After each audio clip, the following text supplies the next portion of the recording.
The prayers for going for refuge and rousing bodhicitta.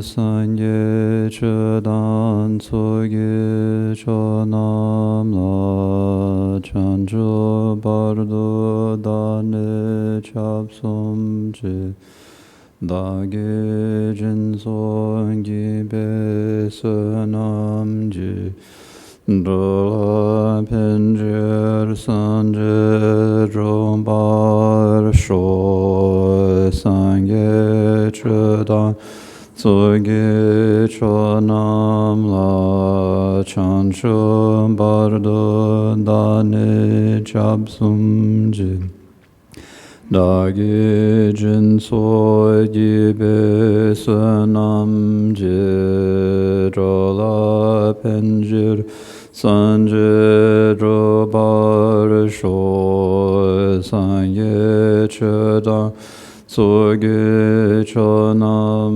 La Chancho Pardo Dane Chapsum Je Dagi Jinso Gibe Sunam Je Drola Penjir Sanje Drubar Sho Simjen Tamje Dewa Tan Dewe Judan Dembar Jurje Dunga Dan Dunga Judan Drawar Jurje Dunga Mebe Dewa Tampa Tam Mindralwa Jurje Nirin Shadan Nitan Rawe Tanyon Shembola Neba Jurje.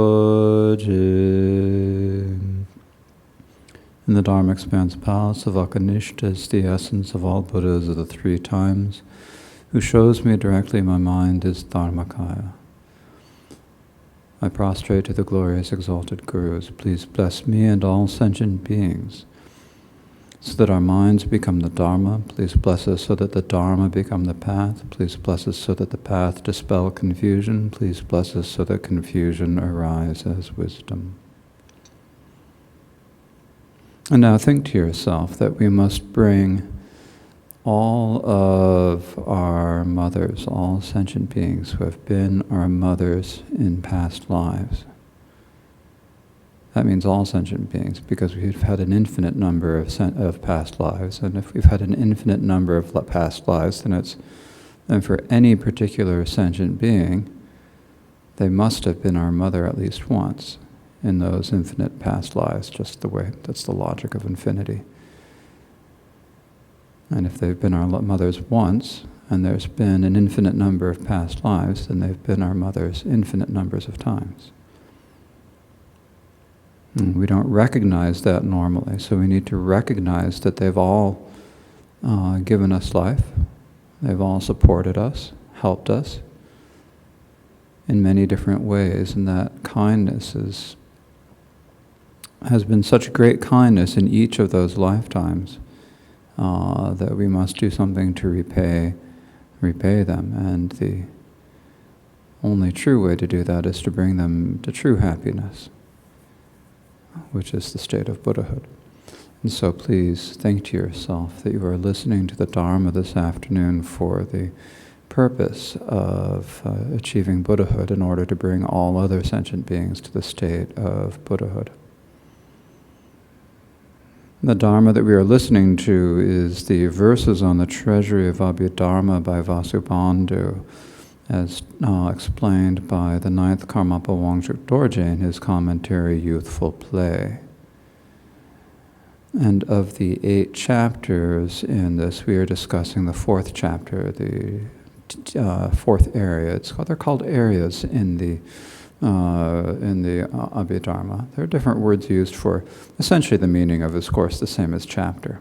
But if we're being picky about different terms, then we'd say that it's the 4th area. Teachings on karma, and after the short introduction. There's the three sections that are the short introduction, explaining how everything arises from karma. Then there's the section on understanding karma itself. And finally, teaching synonyms as an overview or as a conclusion. And in the middle is the section on the understanding of karma itself. And in the understanding of karma itself, there is the identifying what karma is, the karma of volitional karma, intended karma, karma of body, speech, and mind. And then there's the general presentation of karma, and then there's the karma as taught, as explained in the sutras. And within the karma that is explained in the sutras, there is the section, there are many different subsections. Generally, there are two, actually. There's the general teachings and specific explanations. So we're talking about the general teachings, and this has 4 topics. The classifying in terms of cause and result, teaching the many enumerations of karma, basically all the different lists of types of karma we have, the 3 stainless, the 3 harmful, the white and black, and so forth, and then the 10 virtues and the 10 non-virtues. Then this third section is which karma has how many results, and the fourth is other presentations of karma. So we're in the second, the teaching the many enumerations of karma, and within that we have come to the second major section there, which is explaining karmic paths in particular. So we talk about the 10 virtues and the 10 non-virtues, and these are what we call karmic paths. And so these are generally what we call the 10 virtues and the 10 non-virtues. And those are gross. It's not intended this is not intended as a complete classification of all karma. This is an important point that we described, that we mentioned yesterday, as it says, among them to consolidate grossly. It's like to combine the worst of them into 10 kind of easy things that you can remember. Because if we were to try to come up with some long list of the 39 sorts of karma, no one would be able to remember it, no one would actually be able to do it. But if you think about it in terms of these 10, then it kind of covers the things that get us into the most trouble. It's not all-inclusive, as we described. There are things that are not included on it. So that's where we are. But before we get into the topic, the actual discussion of where we left off yesterday, there was a question that came in over email, and I thought it was an interesting question, a good one that we need to think about. And there are a couple of different levels to think about it. The question was, there's the presentation that we went through the other day about the paths of seeing and the paths of meditation, the 16 moments of clear realization, the 81 different sets of discards of meditation that you need to eliminate, and we had the lovely drawings that we went through, and it's all in great detail. Now, particularly people who have studied Theravada Buddhism, where they go through this, they present the path in what seems like a different way. They talk about you have the path of seeing, which is where you become a stream enter, then you have the stage of once returner, non-returner, and arhat. And so that presentation seems a little bit different. It's on the surface, it seems different. So why is there a difference? And so then when you move on from that, there are questions, well, there's the Theravada presentation, there's the presentation we discussed yesterday, or the other day, about all of these different types of discards and when they're discarded and all of that. And then there's also the Mahayana presentation. How is it in the Mahayana? What is the path of seeing there, and so forth. So if we wanted to spend the whole day answering the question, we could, because there's a lot of detail about any of them. But the basic point is that the presentation that we spoke about yesterday, or the other day, and the presentation of the according to the Theravada tradition, are essentially the same. The difference is in the level of detail that you're looking at. In fact, the Theravada tradition is one that we also find that gives a presentation that's very, very similar to what we find described in the 6th chapter as well. So there are different ways of looking at the path within the foundation vehicle. There may be some differences. I haven't studied the Theravada tradition closely enough to say, okay, these are the difficulties, or these are the differences, and I can't really speak to that in particular. In particular, in the Great Exposition tradition, there's the talk about the 16 moments of the path of clear realization, and then there are the 81, the 9 sets of 9 discards of meditation, and I don't know whether those are described in detail in the Theravada texts. I haven't looked at them enough. But even if they aren't, they are not contradictory. They're just different ways of kind of classifying. Each of the different schools has a slightly different emphasis of practice, and so it gives a slightly different explanation. Each of the schools also has many different levels of explanation, and so if they don't want to bore you with details, as if they're unlike me and don't want to bore you with details, then they're going to go with a kind of more general presentation. And if they want to bore you with details, even if their details are somewhat different than the details I went through the other day, then I'm sure that the Theravada tradition has a much more detailed presentation than is generally taught, or that you'd have to really study Theravada Buddhism in depth to get to that level of detail, which would be fine. It would be a good thing to do. And maybe some scholars at some point will go through and compare that sort of topic between the Great Exposition and the Theravada traditions and see if there's a difference. But we're not interested in that in this context right now. Both traditions are good. There's no difference. It's just slight differences in emphasis because of slight difference in transmission and different emphases in practice. So for that reason, there's no contradiction there. Then in terms of the description of the path in the Mahayana, well, in the Mahayana, we do have a description about there being the 16 moments of clear realization. Most of you probably have not heard about this yet. Some of you might have.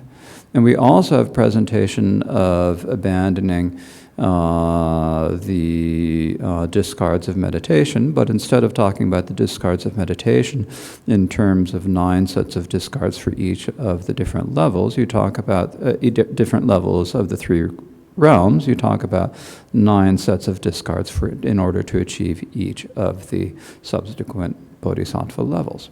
So that's a difference. And then in terms of the particulars of what are the actual things that you discard, then in the Great Exposition we're only talking about afflictions.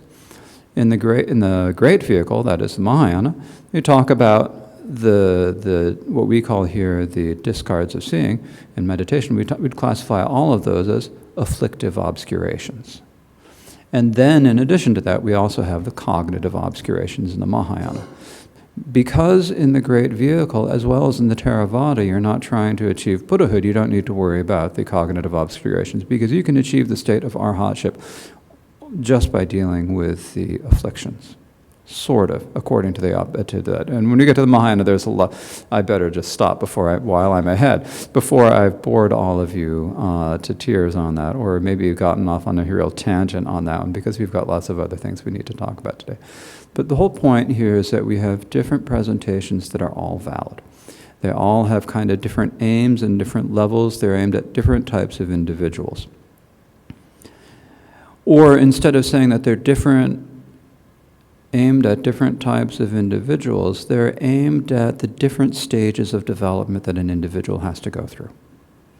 In other words, if you're really going to understand the Mahayana, there's a stage when you need to understand the Mahayana, but to understand that you have to understand the foundation vehicle first. And maybe at some point in one of your existence, you need to understand it by way of the Theravada school. At some point, you might need to understand it by way of the Great Exposition school. Someday, you might need to understand it by way of the Dharmakupta school. That's all of the different levels of teachings that we have are different stages of teaching for an individual to progress through over many lifetimes. And if you're at a stage when you need, or maybe in the course of one lifetime, at different stages, I should say, not in different lifetimes. If you are an individual who really ought to be studying the foundation vehicle teachings, and instead you go off and you're studying Dzogchen, it's not really going to be that helpful for you to study Dzogchen because you haven't got the foundation. So you have to have the foundation first. Like at the beginning of each class, I begin by reciting the 4 dharmas of Karmapa.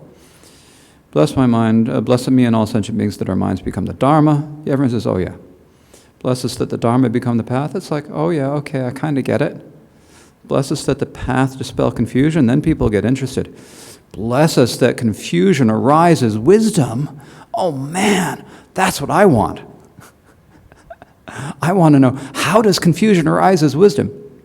And so if people ask questions about the 4 dharmas of Karmapa, they always say, what does it mean to say that confusion arises as wisdom? This is what we want to know. But chances are we're not there yet. Until our minds have really gone to the Dharma, until we make sure that all of the practice and study that we do is actually functioning for the purposes of Dharma and not for the purposes of this lifetime or future lifetimes, but really becoming the Dharma, until we're really committed to making our Dharma practice actually function as Dharma practice, instead of just being something that makes us kind of feel good or distract us, something that we do on the side.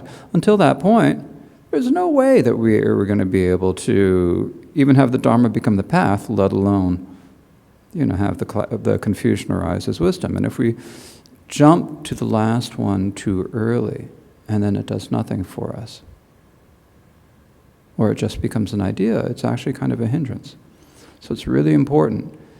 When you read the texts on you've got texts on Mahamudra that give instruction manuals, like you've got the 3 instruction manuals of Wangchuk Dorje pointing out the Dharmakaya in those, and then you've got the texts of Dapotashinamya, and they're great texts. They are written for the teacher, actually. They're not written for the student, they're written for the teacher. If you read the text, they say, tell the student this at this stage. Even though we're taught them as students, actually there's texts that the author has taught them for the teachers. But even if we study them, if we don't have that basis, if we look at the texts, the Mikyo Dorje, Jamgun Konto Lodotai, Karmapa, and all those masters wrote for people who are doing Mahamudra, what do they primarily focus on? They talk about meditate on impermanence, meditate on karmic cause and effect. Remember, you have a precious human birth. They talk about the basic thing that's fall under the category of make your mind go to the Dharma. Make your mind become the Dharma. And so that level of making our mind become the Dharma is what we're talking about in the teachings on the Treasury of Abhidharma. So it's really important for us to really take the time as we're studying it now and to look at it in a way that it actually becomes an antidote for our afflictions. Maybe it's not going to be the antidote that uproots our afflictions. Maybe it will, maybe it won't. But at least that it be something that make us have faith in karmic cause and effect. Remember that the nature of samsara is suffering, and that we need to be really careful and scrupulous in our conduct, no matter what sort of practice we want to do, whether we want to do Mahamudra or Dzogchen, whatever practice we ultimately want to do, we need to have that foundation. And if we take this to do it, that's the point of studying these teachings now. So that's the answer to the question in a digression. So to go to the text,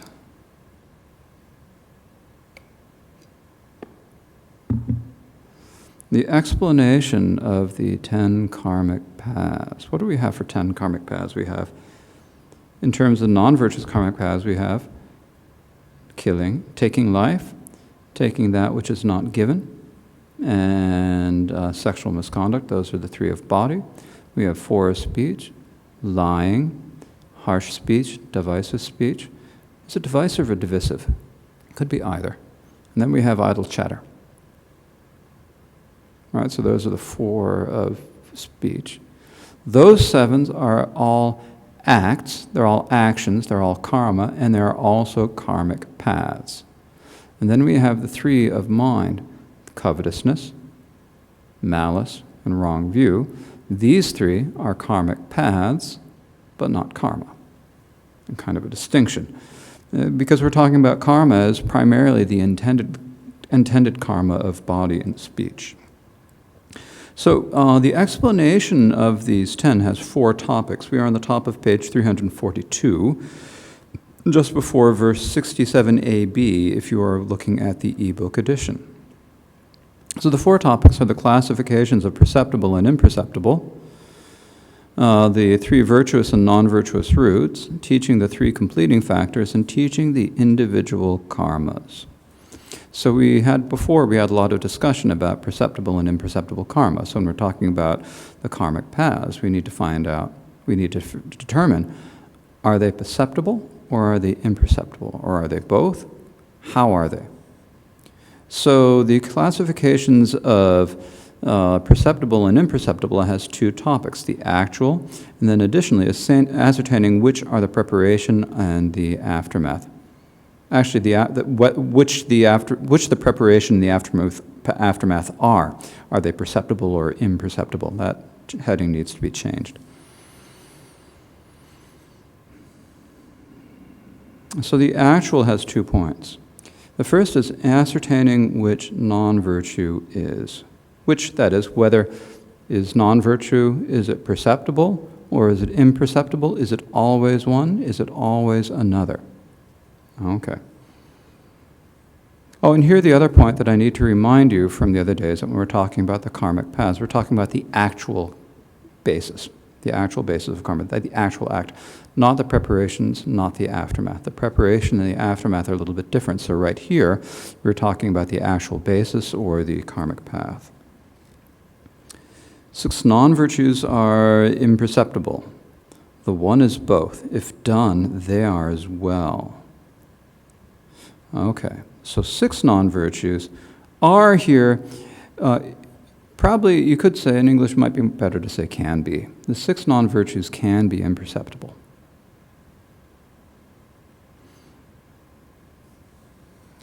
The one of the non-virtues, sexual misconduct, is both.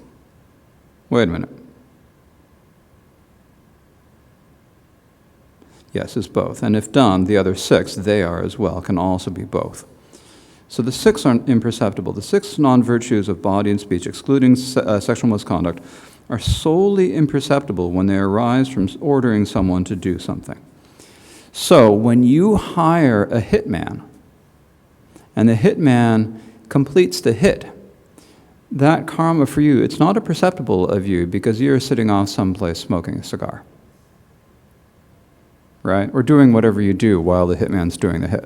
So for you, it's not a perceptible, but it is an imperceptible because you've hired the hitman, you've given, I'm saying hitman, it could be a hit woman these days too, hired the hit woman and given her money, she's gone off and done her job. So that would be imperceptible.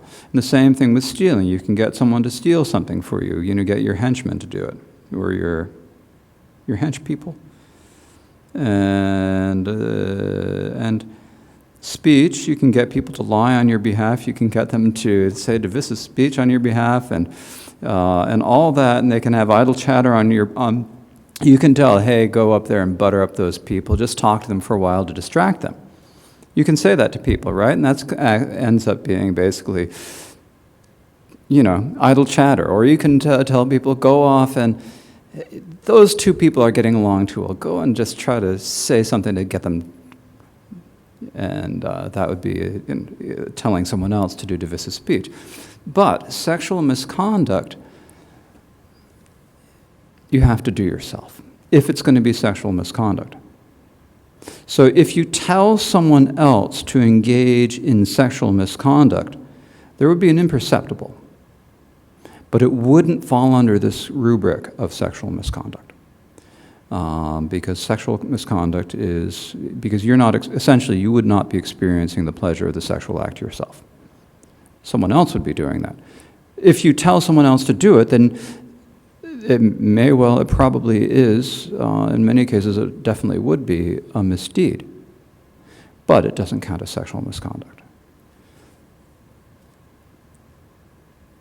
The one, sexual misconduct, cannot be completed by ordering someone else, as I just explained, and must be done oneself. So it is both perceptible and imperceptible.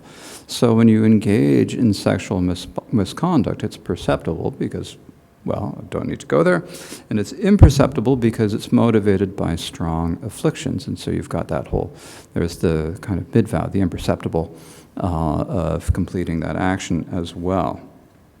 So, and if one does them oneself, they, that is the previous six, the killing, stealing, lying, divisive speech, hard speech, and idle chatter, are both perceptible and imperceptible as well, when completed at the time that the perceptible has not ceased, but imperceptible only when completed at the time that the perceptible has ceased. So, what this means is that you stab someone, that's the perceptible, and that blow that you struck them with is the blow that will kill them. But it takes a few minutes for them to die, and so then you run off someplace else. They actually die when you've run off someplace else. So at that point, when the moment they're actually dying, it's imperceptible action. But the act of killing, the blow that was enough to take their lives, is the perceptible. So if you strike them and they die immediately, then the perceptible and the imperceptible are, completion is happening at the same time. So if they are completed at the same time, or like if you're stealing something, if you're physically stealing it, taking it, the moment you move it from its place and take possession of it, then that's when you've stolen it.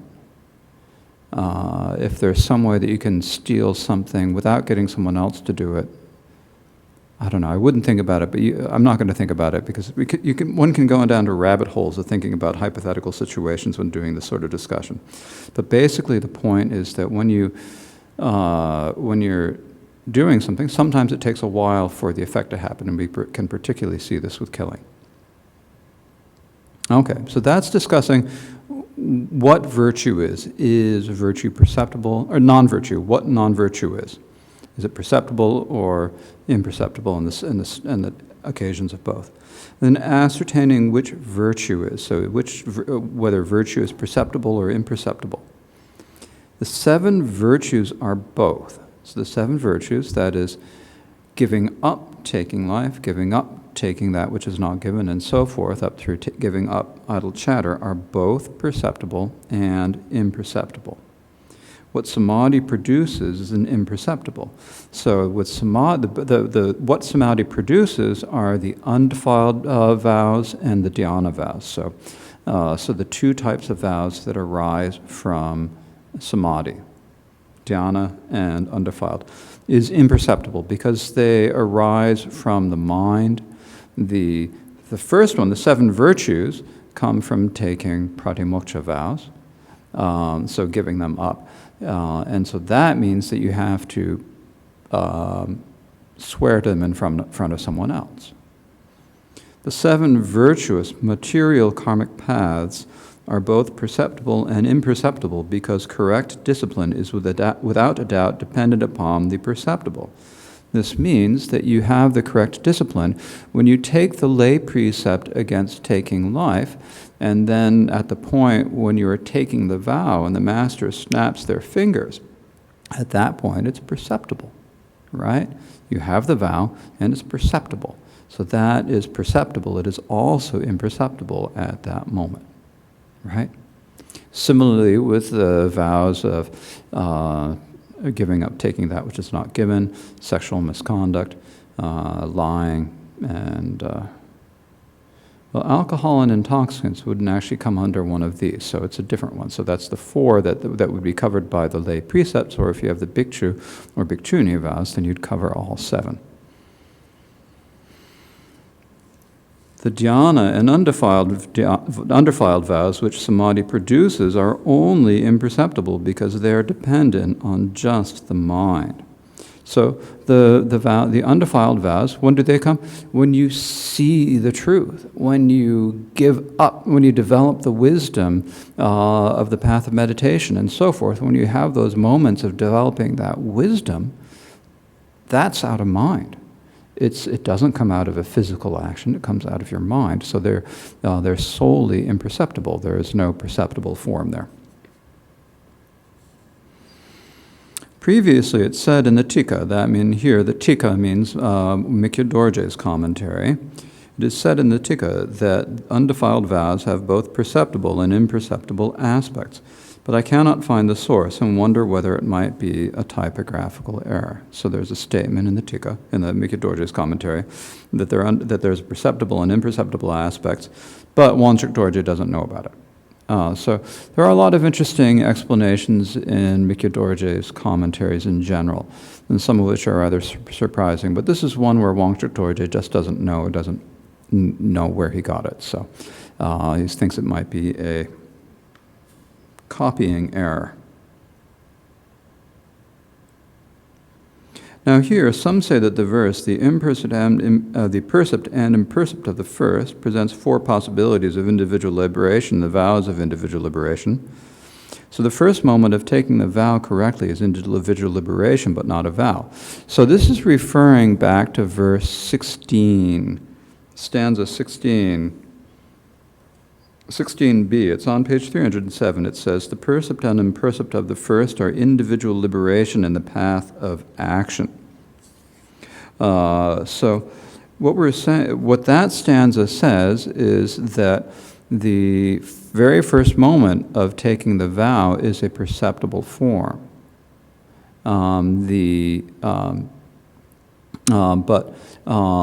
Like the moment when you receive the vow, when the master snaps their fingers, is a perceptible form. But it's also the imperceptible form, because that first moment you have both. And then from the second moment onwards, you only have the imperceptible of the form. So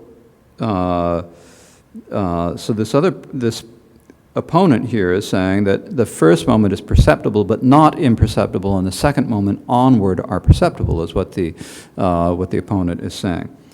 So this is not harmed by the root text and the commentary on the lines, if done they are as well, the seven virtues are both. That is this passage we're talking about, because this teaches that there are both perceptibles and imperceptibles at the time of the actual basis of the seven karmic paths of body and speech. So that means that for the actual basis, there's both perceptible and imperceptible. So the perceptible moment of the first moment of taking a vow is not an actual karmic path, they say. So they explain that a vow of individual liberation is not pervasively imperceptible. So this is the opponent's position. And Wangchuk Dorje's response is a fairly typical Tibetan response. Such twisted explanations appear to make many contradictions of both the root verses and the commentary, that is, Vasubandhu's auto-commentary. So it is like the chatter of common beings who have eaten thorn apple, and is not worthy of being spoken by wise, exalted beings as yourselves. So it's quite common in these commentaries to get things like this. Thorn apples are some sort of hallucinogen. So it's like saying, he's saying, well, it's like the ordinary, it's like the chatter of people who've dropped acid or something. I don't know. You haven't thought. You've taken too many drugs. It is not worthy of being spoken by wise, exalted beings as yourselves. Modern students of the Abhidharma look at the entire root and commentary and choose your words carefully. So, this is just general advice. The Abhidharma is really vast, and it's very easy to look at it, to look at something and get an idea. And I found myself doing the same, and this is why this is really good advice. You can look at something, you get an idea about it, and then you can start thinking too much. And when you think too much, you're always getting into problems. Almost always getting into problems. So you have to be really careful. The Abhidharma, it's a huge topic. We're going through 2 of the 8 chapters this year. And But there's a lot of other material. There's like everything in the first few chapters, everything in the last 4 chapters, and so there's a lot of material.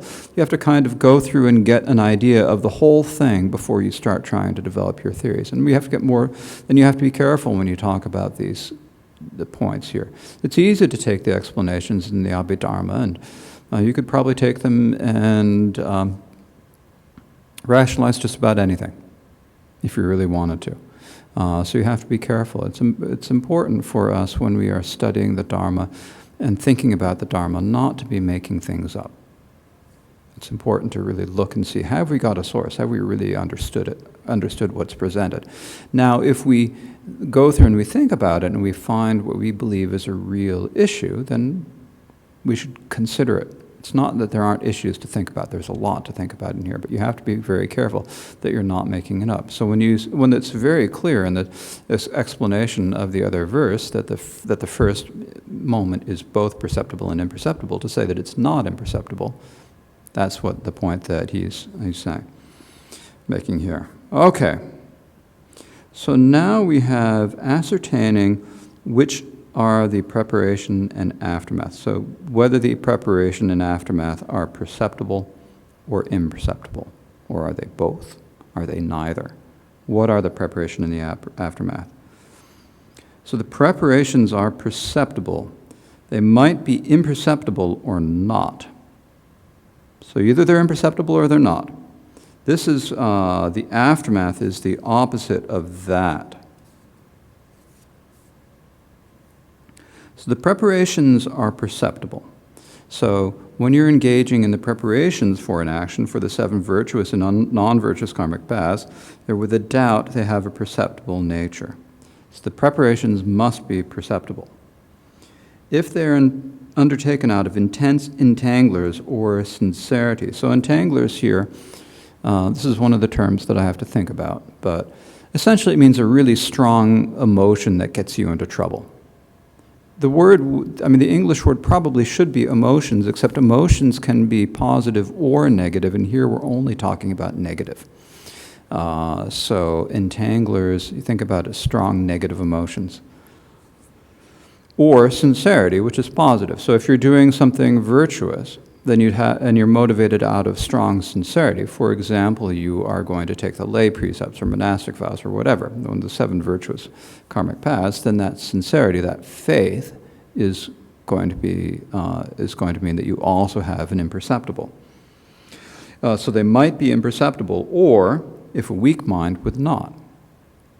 So if we go back to killing, if you have this really intense desire for meat, and so you go and you kill an animal or a human for meat, out of that desire for meat, that means that there's also an imperceptible to the preparations, right? Now, if you are just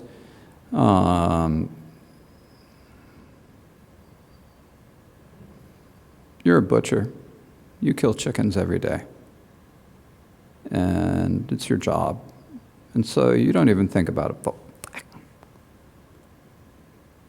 there's not much of a imperceptible on that. I guess as a butcher, you'd have the imperceptible of the wrong vow, wouldn't you?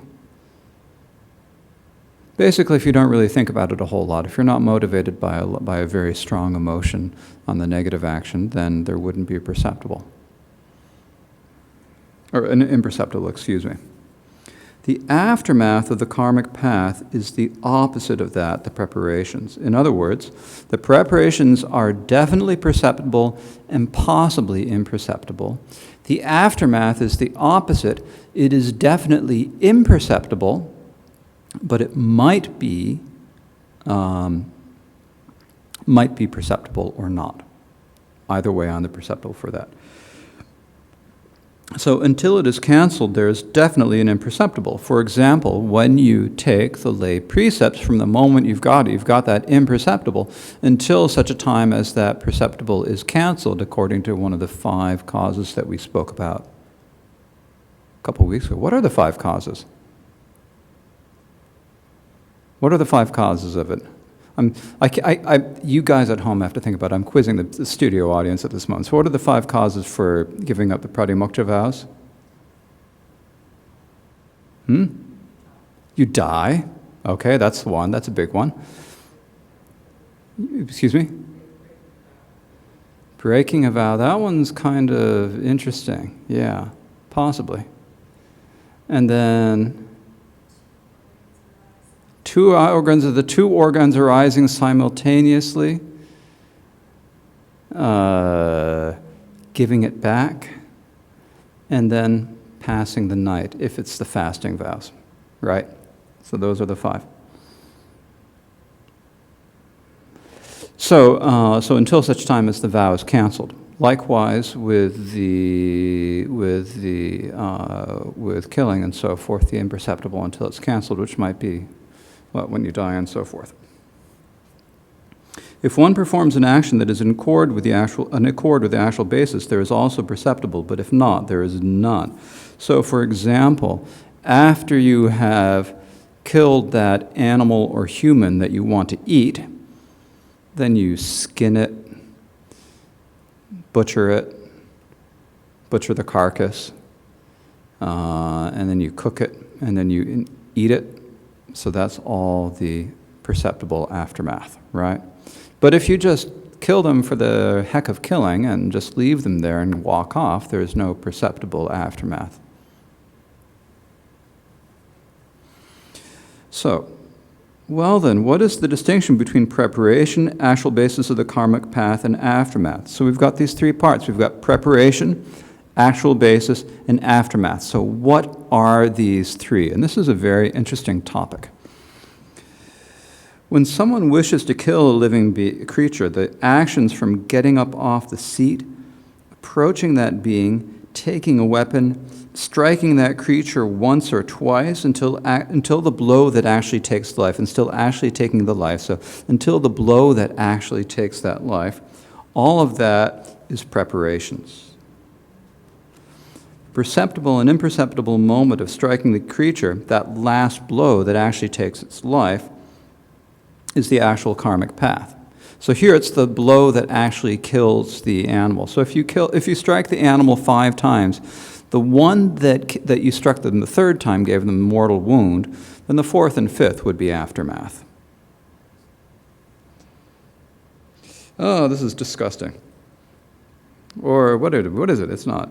The perceptible, okay, so then the following imperceptible moments, and the perceptible skinning the animal, selling, cooking, eating its meat, and so forth, are the aftermath. It is similar with the other 6. So basically this is talking about the different perceptibles. Now, and it's similar, like when you're stealing, there's getting up off of your seat, going, breaking into the house, finding the loot. And when you actually take the loot, that's the actual practice. Getaway is aftermath, right?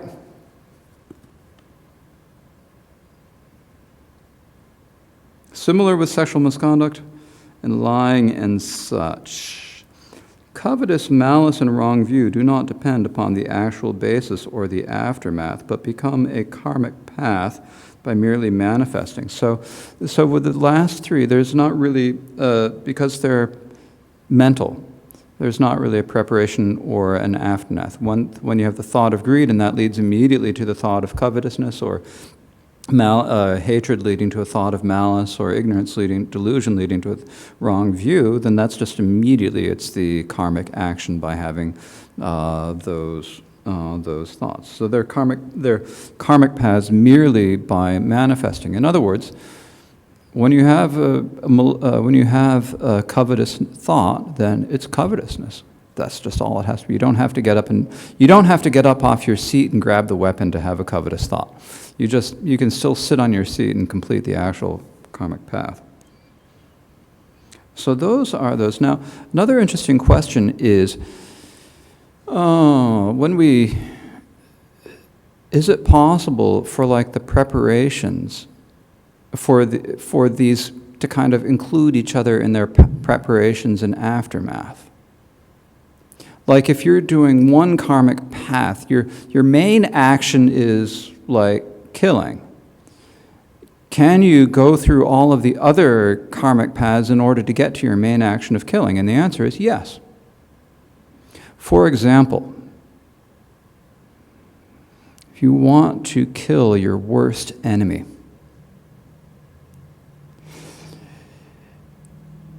the first thing you do is you sacrifice a goat to make sure you're going to be able to do it successfully.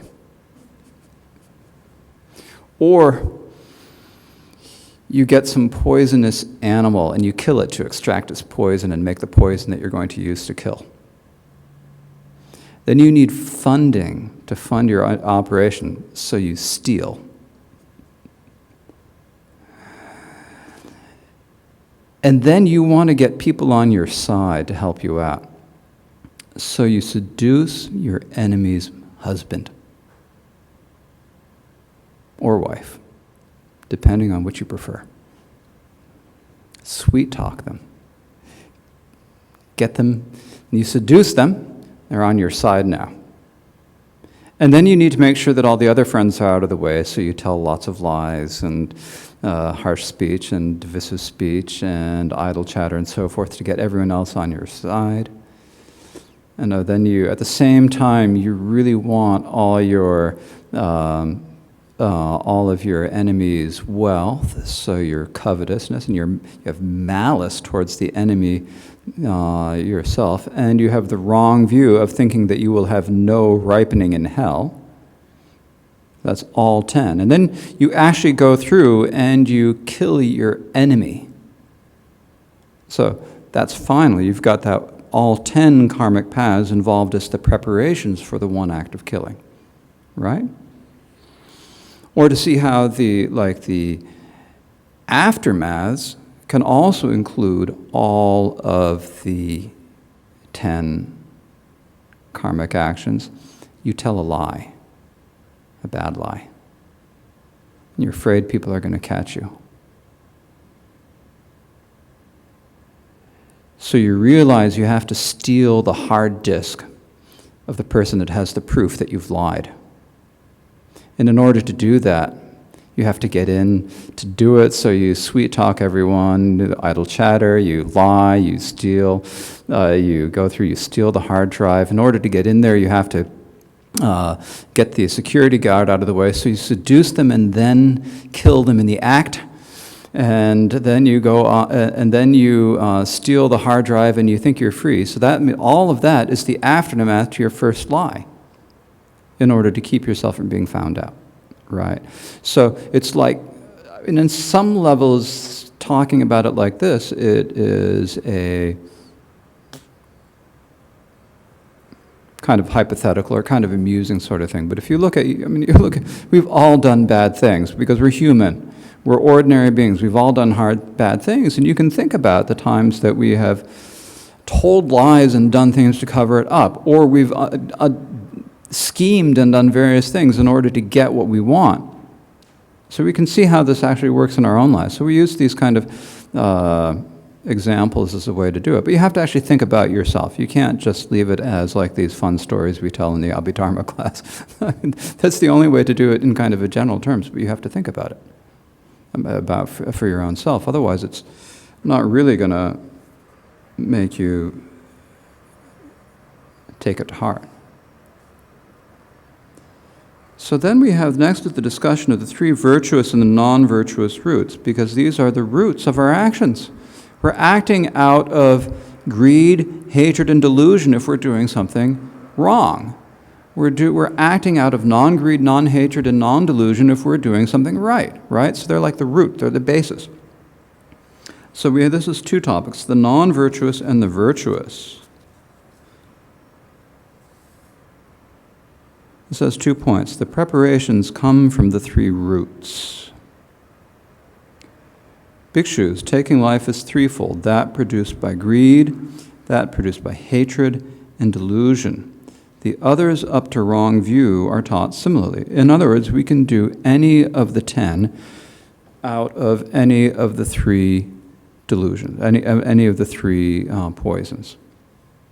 Now, we also have to hear, again, the word for greed, I've said this a couple of times, I've been translating it as greed, but the Sanskrit and Tibetan words are a wider range of understanding. It go from anywhere from just attachment to greed or lust. So greed, it's hard to say, is it more greed or is it more lust? It can, the actual Tibetan and Sanskrit words can refer either to greed for material things or lust for sexual pleasure. It includes the whole gamut, as well as all of the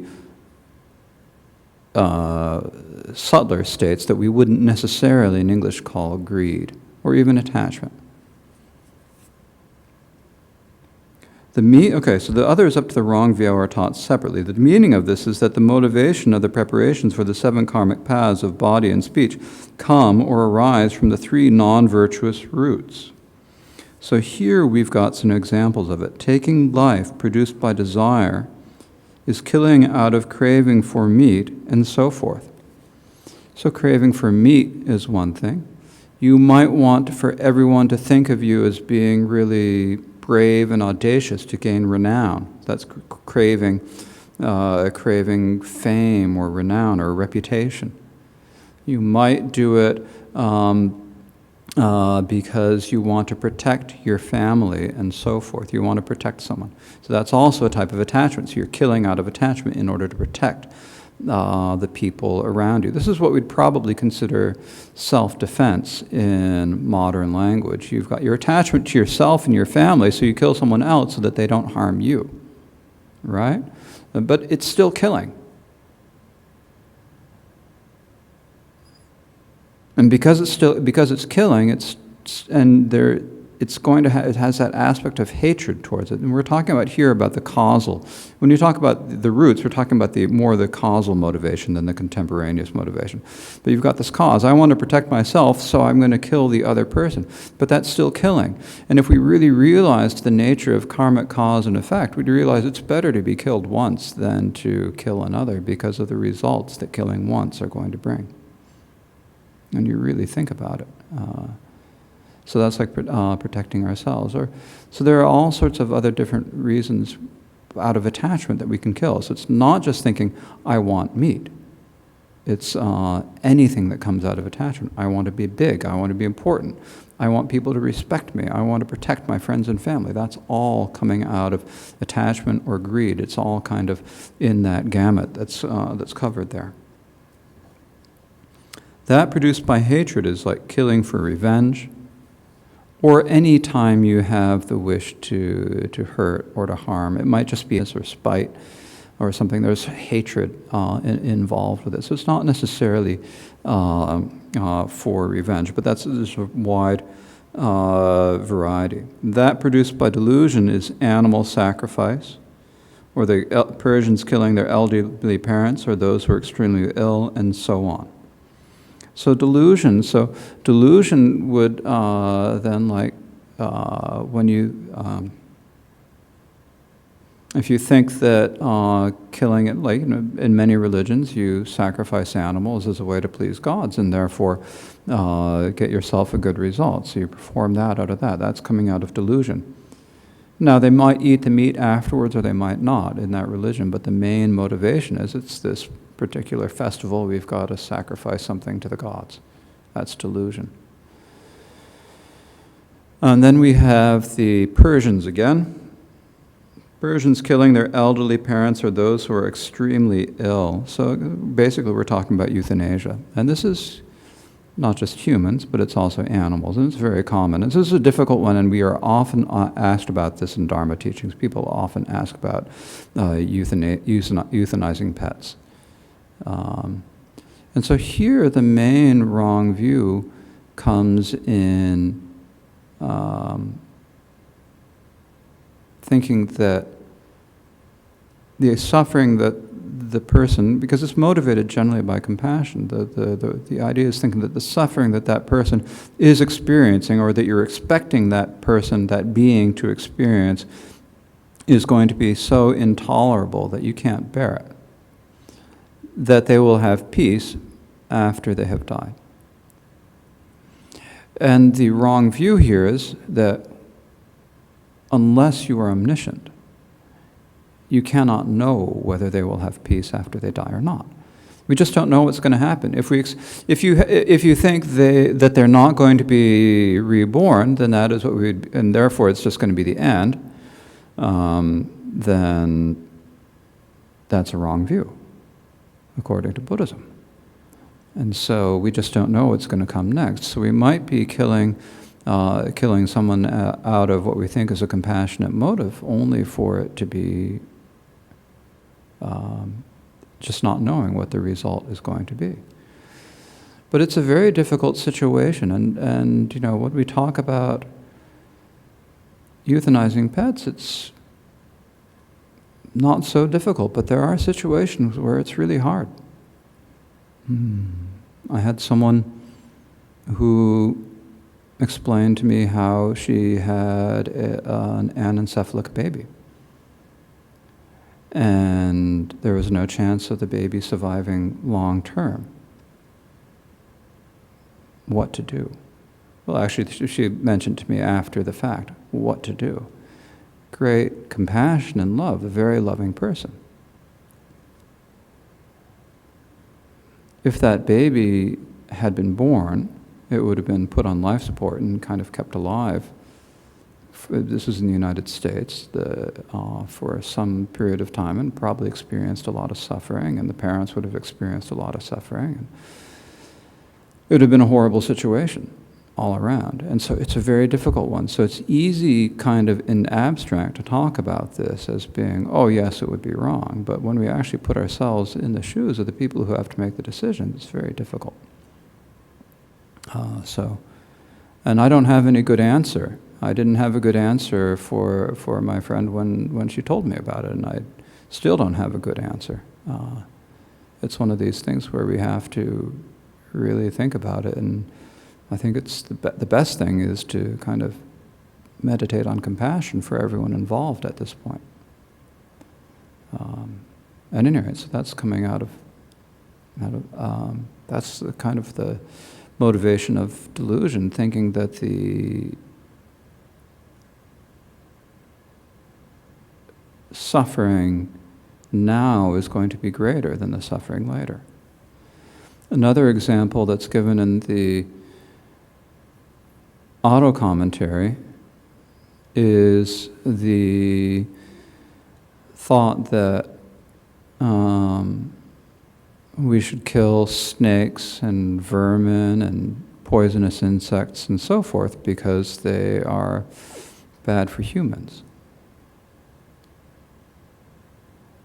A different example is that when people think to themselves that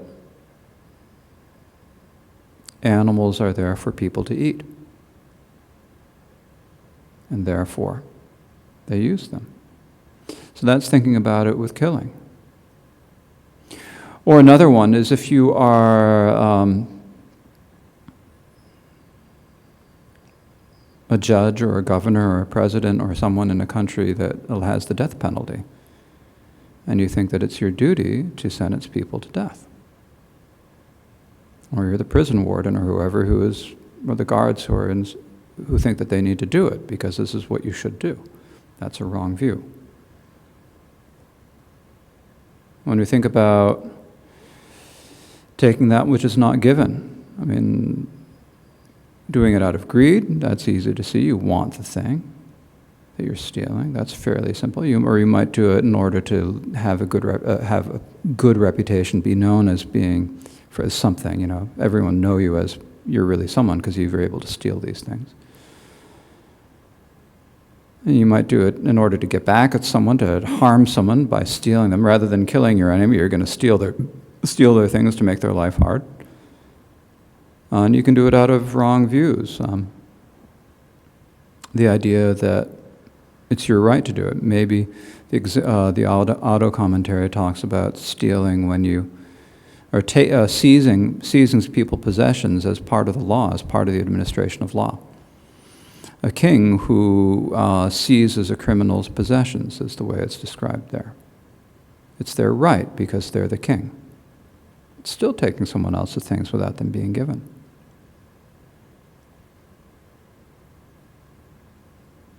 Doing it out of delusion is, again, similar, having a wrong view, thinking that it's your right for whatever reason, and so forth. Same with sexual misconduct. It can be done either doing it out of greed means like doing it out of lust. So wanting to experience the pleasure. It can be out of wanting to appear like someone, so they're wanting to be known as a real Don Juan sort of character. I think I'm showing off my age by using these examples. At any rate, so wanting for stealing and doing it in order to protect yourself and your family. That's also doing it out of desire. You can do it out of anger to get back at someone. Your husband had an affair and hurt you, so you're going to have an affair and hurt your husband. Things like that. Doing it out of wrong view is having the idea that it's your prerogative. In particular, the view that women are there for men to enjoy is one that's listed as a wrong view in the commentary specifically. So there are people, and there are plenty of people who have this idea to this day. So that's also engaging in sexual misconduct out of a wrong view. Now, at this point, I need to be clear that that sort of sexual misconduct is from the point of view, not the point of view, but from the side of the perpetrator would be sexual misconduct. From the side of the victim, it's not necessarily sexual misconduct. Mostly not. There are cases where it could be, but we don't need to worry about that. Basically, when we're talking about forced sexual activity, rape, and so forth, then we are talking about it from the perspective of the perpetrator as being sexual misconduct. In terms of the presentation as given here. Lying and so forth, again, we can do from any of the three. And you might think that it's doing it out of a wrong view, is thinking that it's your right, thinking that you can do it. And there's an example that says that there's a treatise on being a king that was well known at the time of Vasubandhu that talks about what kings are allowed to do. And kings are allowed to lie to jesters, women, when they're seizing property, when they're killing, and one other experience. So there are 5 instances when kings are allowed to lie, it says. Basically, it's like doing all the other, one is taking a new bride. So there are instances where people think it's their right to be able to lie. So that's a sort of doing it out of a wrong view. Or if you do any of the actions with the view that there's no karmic ripening of the action, that there are no next and future worlds, that there's no rebirth, then that would be doing it out of a wrong view. So there are a lot of religious activities, sacrifices and so forth. Under sexual misconduct, it describes one where there's this, apparently it was a Brahmic ritual where basically Brahmins would it's the cow ritual, and they would drink water, eat grass, and then copulate with their mothers and sisters. Because this was a way to practice the ritual. They'd copulate with their mothers, their sisters, or anyone whom they met.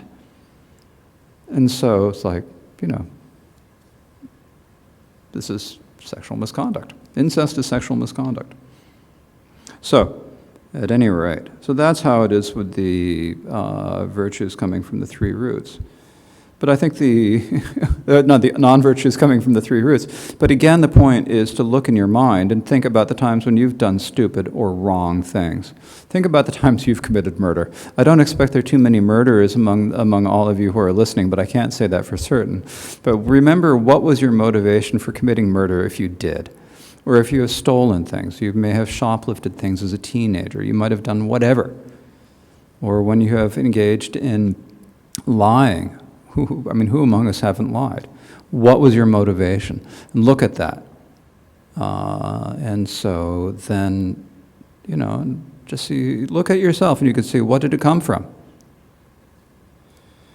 Roots of non-virtue for the mind. This is talking about the actions of mind. They follow the three roots immediately, so coveting and so forth come from them. They follow the three roots, the three poisons immediately, so coveting and so forth also come from the three roots. So you have from greed, you get coveting. From hatred, you have malice. From from delusion, you get wrong view. So that's how the three come from those three. So that's kind of looking at the different types of motivations, causal motivations that lead us to perform the 10 non-virtues. And then for the virtuous ones, the virtues, preparation, and aftermath arise from non-greed, non-hate, non-delusion. The virtuous karmic paths, their preparations and their aftermath arise from non-greed, non-hatred, and non-delusion. So, from all three, when you're doing one of the virtuous karmic paths, you are giving up killing. You are taking the lay precept of giving up killing. It's motivated by non-greed, non-hatred, and non-delusion, all three. The reason is they're motivated by a virtuous mind. So when you want to take the vows, you're taking it out of a virtuous mind. And such virtuous minds are concurrent with non-greed and so forth. Anytime you have a virtuous mind, you have non-greed, non-hatred, and non-delusion, all three at the same time. Therefore, and these discard the non-virtuous aftermaths. So, for example, the perceptible and imperceptible karmas of a novice who wishes to take full ordination up until they are complete the actual basis are the preparation. So, a novice monk or nun wants to take the bhikshu or bhikshuni vows. The preparations would be asking, can I do it? Buying the necessary, the outer robe, getting the offerings and everything ready, going to the place and going inside the boundary to take it, and then sitting. And then the whole first part of the ceremony, which is actually fairly long for the bhikshu and bhikshuni, is the preparation. The perceptible and imperceptible are attained during the phrase for that purpose if the Sangha grants full ordination on the third repetition of the motion. That is the actual basis. So when you take the bhikshu and bhikshuni vows, the way the vows are given, it's not by the master, not by the Khenpo snapping their fingers.